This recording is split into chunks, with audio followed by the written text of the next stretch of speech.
बेटी के हाथों में विचार है मदद बहुत होगा। डॉक्टर साहब बहुत अच्छे, बहुत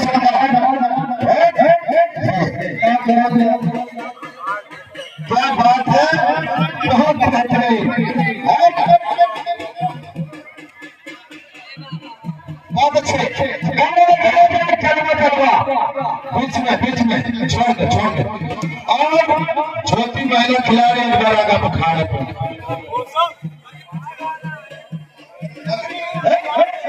क्या बात है, क्या बात है, क्या बात है, क्या बात है। ये हमारे पीछे हेवीवेट चैंपियन की महिला खिलाड़ी खड़ी है, इसका ऐलान है कोई भी लड़ सकता है, जिसकी इज्जत मर्यादा ना हो, जिसकी इज्जत मर्यादा ना हो लड़ सकता है।